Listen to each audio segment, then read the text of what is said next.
What's up, everybody? Tim Sykes here. It is a Friday, and we have a little bit of a different lesson today.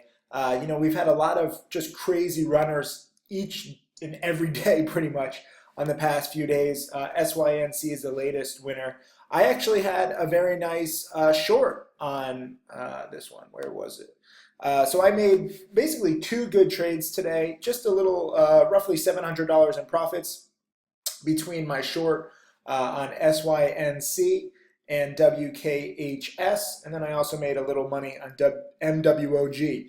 But let me talk about this because this week has pretty much been about buying, but guess what? Penny stocks are good to bet against too when you have the right indicators. So here is my commentary if you're in the chat room every day, and I highly encourage you to be, because there are now roughly 1,200, 1,300 traders every single morning, especially at the market open, just trying to find the hottest stocks.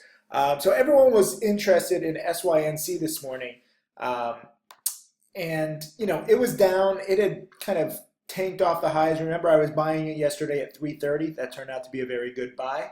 And it touched nearly 390 late yesterday and nearly 390 pre-market. But this morning it was downtrending, and I said, do not buy this. This chart is broken. And a lot of people were confused because they're like, this is a contract winner. You said not to short contract winners or earnings winners. Well, everything, it's not an exact science, okay? So don't ever feel like, oh, you can never short an earnings winner or a contract winner. You just have to beware that they can go further than you expect. And I don't really look forward to shorting either of these, especially earnings winners. But contract winners are a little different. This company won a big contract with AT&T, yes, but are they really now going to win a contract with Verizon and all these other telecom? No, it's just one contract. They basically make websites. So it's a big contract. I don't mean to belittle them, but at the same time, it's nothing revolutionary. And now you also have to think about, what do they have to do to actually provide the contract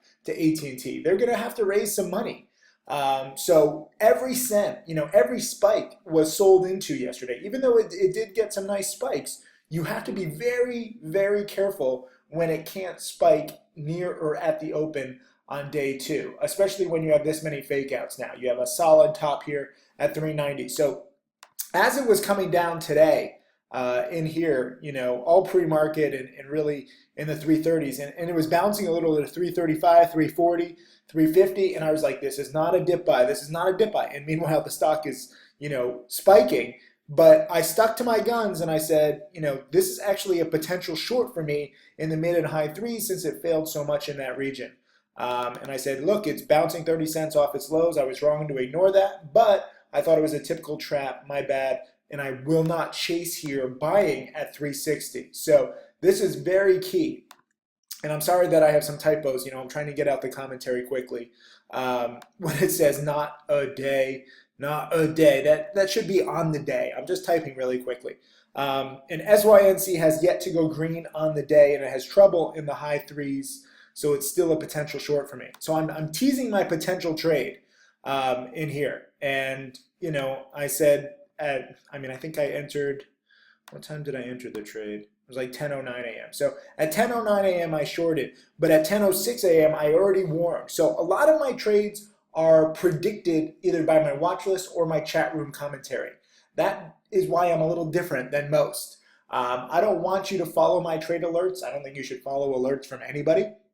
I think that you should learn to make your own plan. So my commentary is kind of like what's in my head. And at this point at 10:06 a.m. on SYNC, it is right around here. And it's around 350, 360, and I'm thinking that this downtrending is a very bad sign. That basically means that this whole short squeeze at the end of the day yesterday was wrong. And remember, when you can't get a big short squeeze, you get this. You get an attempted bounce and then a quick drop. An attempted bounce and then a quick drop. So if this short squeeze is wrong and not going to hold, then any spike is going to be followed by a quick drop. And so that's what led me to short this. Just a small position, again, because I could be wrong. This could keep going, but I like shorting stocks that have already panicked on the day, and at this point it was down from 390 all the way down to like 320 pre-market, and at the market open. So it dropped quite a bit off of its highs. So it's solidly red on the day, even at 360, mind you. It is still red on the day, and this is what's so important. It quickly went like green for like a second, or maybe like 3 seconds or something. It was really quick right in here, and it could not hold green on the day. So this is a very classic short selling pattern where the stock is solidly down on the day, but it tries to come back, and shorting this when it fails to hold red on the day is such a highly reliable pattern. If you watch the Tim Grittani DVD, I should mention, by the way, that you have literally 2 days to take advantage of this sale on timsykesale.com, all these DVDs. This is Tim Grittani's DVD, Trading Tickers.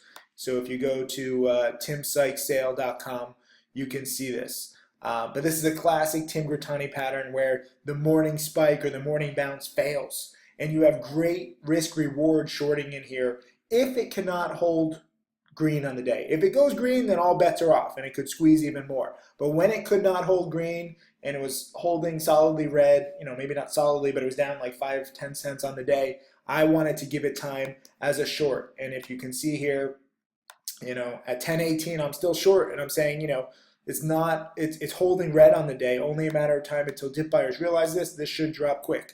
And then I said volume fading, and then a minute later, I said perfect, because that is when we got this quick drop from 356 down to 340, and had I waited even more, it actually got down to 326. So my short at 360-ish was pretty solid.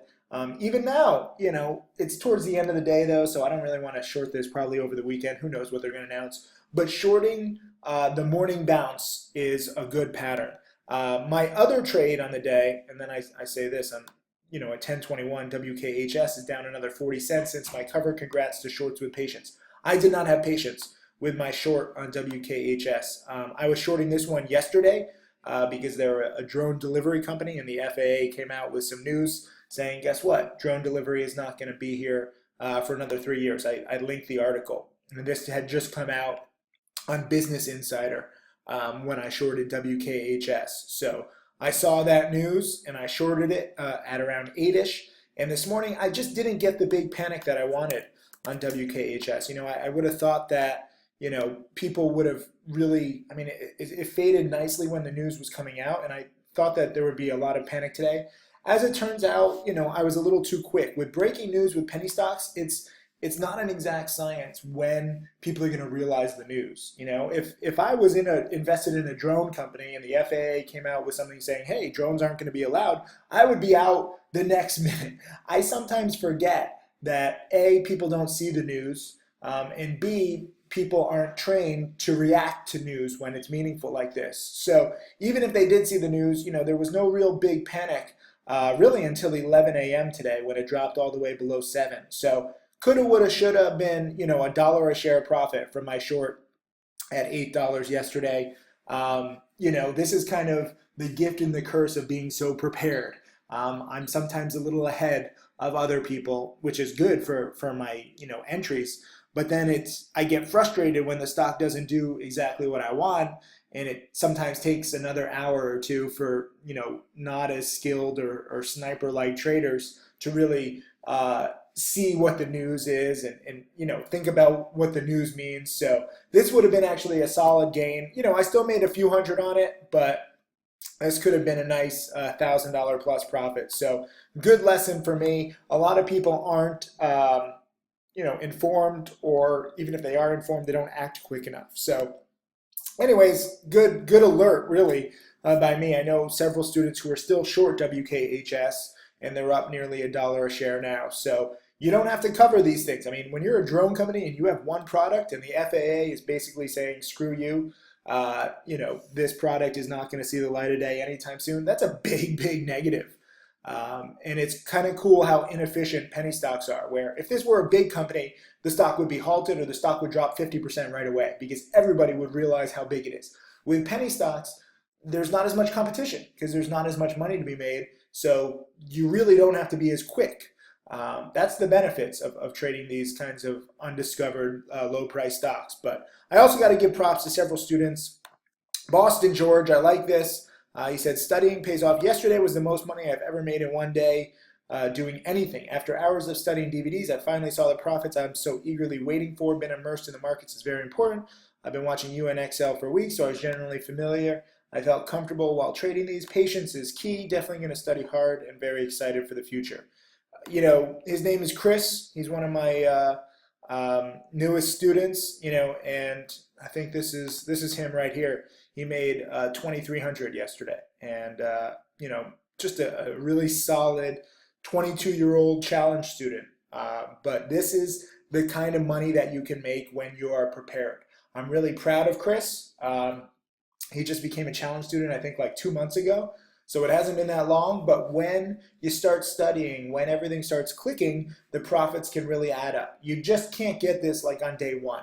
A lot of people are like, yeah, I'll study later. Let me just get some profits so that I believe you. That's not how it works, okay? If you don't believe me, then don't study.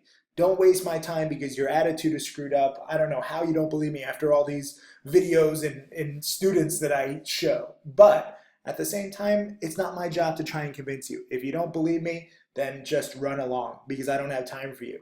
But if you do believe me, put in the time and effort, whether it's a few weeks or a few months. Sometimes it's even 6 months or a year. It doesn't matter. Don't feel bad if it takes you a little while longer to get it. The point is that you study the patterns, you start to get used to the volatility, you start to get used to the rules, and then you test it in the market with real money, with your own plans, not following alerts. And Christopher did this on UNXL and CHK, neither of which I have traded recently, but the patterns are the same, and he profited 2,300. So big props to Christopher. Here's Alex also. He made 700, and he shows some nice screenshots with PRGN and CLVS. I should bring up PRGN for a second because this is another good one where I was commenting on it, into this spike, and I said, do not chase this spike because it has a tendency to fail in the 190s. I was trying to buy the breakout in here in the 180s on this one, and it double topped perfectly at 2. Then yesterday, it couldn't even get to 190. Today, it barely got to 190. But in all 4 cases, when this thing spikes on a follow-up, that has been a time to sell. Not necessarily short. A lot of people are like, oh, if you think it's not going to break out, then I should short it. No. That's not to say that it's a short. I think it's still risky to short PRGN. But I said this, I wouldn't chase, and I said, oh, wouldn't. I meant I wouldn't chase PRGN here in the 180s. Again, like PTX and SYNC, it's tough for these to really spike given how there's big sellers literally every penny a share higher. It can happen, just not likely. The key is selling into any strength, not chasing it.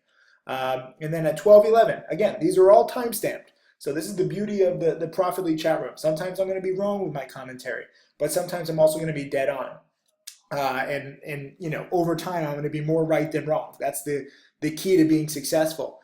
So even though I didn't short PRGN, I said I knew that some students were long, and I was like, look, if it were me, I would definitely be selling any PRGN here at 192-ish. Looks to be the end. And then, a few minutes later, I said it's failing yet again. You were warned. And that was it. So this was at 12:11 p.m. and I said I would be selling for sure. This looks to be the end. So 12:11 was right here, this first red day, or this first red minute. And that was the exact top. So you had the supernova attempt, but it was the base is too far below where it needs to break out. When it already needs to go from 173 to 193 to even have a chance at breaking out and then failing there, that is tough. Maybe if the base were like in the 180s and then it could spike to 2, and then 2 would be the liftoff point and could go to 210, 220. But this is just a lot to ask, especially midday. I don't really want to try and buy stocks for midday breakouts, especially when it's failed so often. So, I'm proud of Alex. He actually shorted it at 193, when I was warning. And he made a few hundred there. And overall, he made 700 today. Also got to give props to Airplane Jane. I recently wrote a blog post about her. Her husband calls her Sugar Jane. She's well on her way to becoming a 6-figure trader, and she made 4,600 in the first 4 minutes today. And then David, this is just a first $100 gain, so it's a little different, but he shorted 1,000 shares of SYNC at 358 on the failure to go green on the day, and he covered at 346. So no matter what your account size is, whether you're making 4,000 or 100, it's about learning the patterns and capitalizing. Today I'm up about 700 on the week, a few thousand on the year. My $12,000 account is now 41,000. So gradually over time, you want to see your account going in the right direction.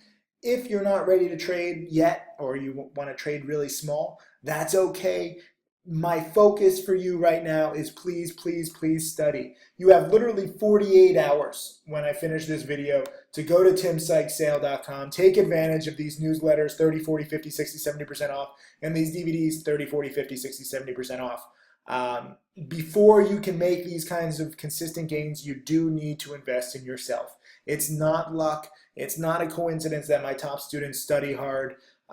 Your knowledge and your experience and your how comfortable you are with these patterns will help you do better.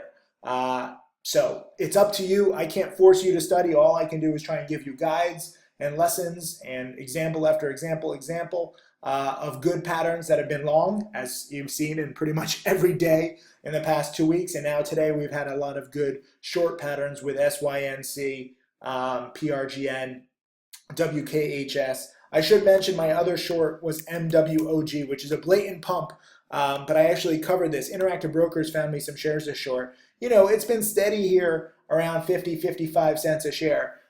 This will collapse, okay? But I think I had like 473 shares short from Interactive Brokers. So is it worth my time to have such a small position? No. I think I made like 10, 15% on my trade here, but it was like for like $20, $30 profit. It was nothing because it was such a small position size. But I don't regret taking that, because sometimes, you take a small position, and if you're shorting a blatant pump, you're still going to get a 50% drop. So it's worth it. So I'm always going to short blatant pumps much more aggressively. I am sad that I could not find any shares of GRWC, which is a blatant pump, and now it's down roughly $1 a share off its highs in just 3 days. So you have good opportunities, but you also have to find shares to short. That is the one downside of shorting. So I know a lot of you guys would prefer to go long every day, and that's fine. I mean, lately we've had so many hot long plays, but just understand that, I've made millions going long. I've made millions going short. If you want to be a well-rounded trader, you should learn, both patterns. Shorting pumps like GRWC, if you can find shares. Shorting pumps like MWOG. Shorting failures to spike on the rebound like PRGN or SYNC. And then probably the best pattern out of all of these was shorting, the first red day on a stock like WKHS when there's new news and regulations that are squarely going to be negatively influencing this company for the next few days and weeks and maybe even months. Maybe this news is the beginning of this company going bankrupt. It's a huge negative when you have a product and you don't have the legal authority to even release that product. So I'm actually surprised that it's not down more. As I said, I was surprised that it didn't tank right from the get-go, but that's on me. I still have to get used to pretty much this whole niche, not understanding the catalyst yet. I try as hard as I can, but less than 20% of my students who actually have video lessons, who have access to these video lessons, even watch them, which is kind of sad. But I guess I shouldn't be that surprised. 80% of people who have gym memberships don't even go to the gym. So it's the same kind of thing. So I can't force you to study. I can just make the guides. People say, "Oh, what percent of your students are successful?" I'm like, frankly, I don't even know. I don't. A lot of people don't report their trades transparently, and even fewer actually watch all the lessons. So all I can do is implore you to take time, especially over the weekend, to watch these video lessons and DVDs. And you challenge students. You got a lot of webinars from me, Michael Good, Mark Crook, Tim Grattani, to go over. And take advantage of this birthday sale, because you got 48 hours. We're not going to extend it anymore. but you can save a ton on these DVDs and newsletters. So I hope you have a great weekend. I doubt I'll make a trade till the end of the day. We'll see if anything pops up, but it's been a tremendous week. So congrats to a lot of you guys who banked and even more of you who learned. Thank you.